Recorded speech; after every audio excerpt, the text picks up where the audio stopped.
Okay, so blood typing. Back in the day, the ancient Greeks would pass blood through a pig's bladder and then through a porcupine quill into a recipient's vein, transfusing the blood.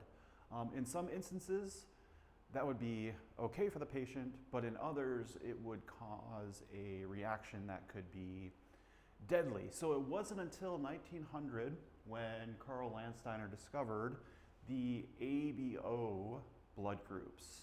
So type A, type B, and type O. Type AB was discovered later, but he did win a Nobel Prize for discovering these ABO groups in 1930.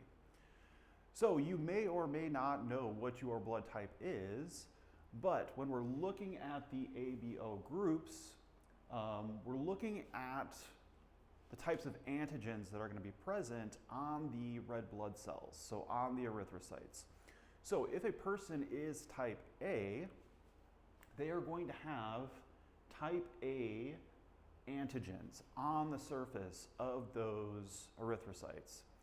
And antigens are things, biochemical entities that the immune system can recognize as being foreign to the body.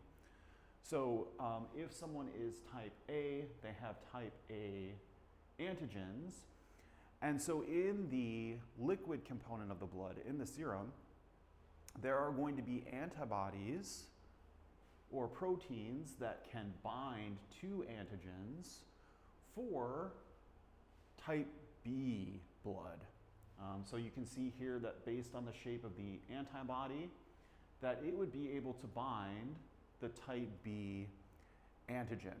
So if a type A person were given type B blood, the antibodies would be able to detect those antigens, bind to those antigens, cross-link, and agglutinate or clump up.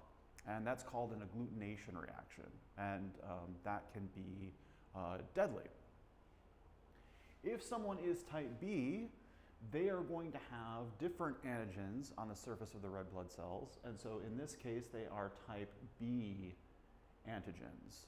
And in the serum, a type B person is going to have anti-A antibodies. So these antibodies would be able to bind to the antigens that are present on the surface of type A blood. So if a type B person were given type A blood, those antibodies would bind and we'd get that agglutination reaction. If someone is type AB, that means they have both type A and type B antigens on their red blood cells.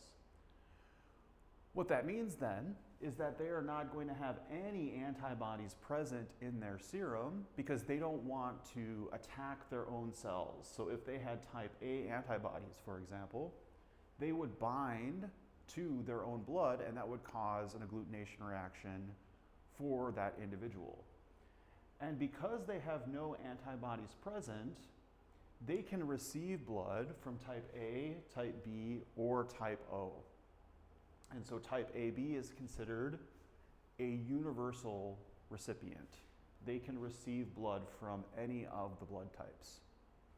For type O blood is going to have no antigens present on the red blood cells, but as a consequence of that, they're going to have both anti-A and anti-B antibodies. So they cannot receive blood, type O cannot receive blood from AB, B, or A. But because they have no antigens present on those red blood cells, they can give blood to any of the other types. So type O is considered the universal donor. So if you're type O, you likely get calls from a blood bank. So that's an overview of the ABO blood types.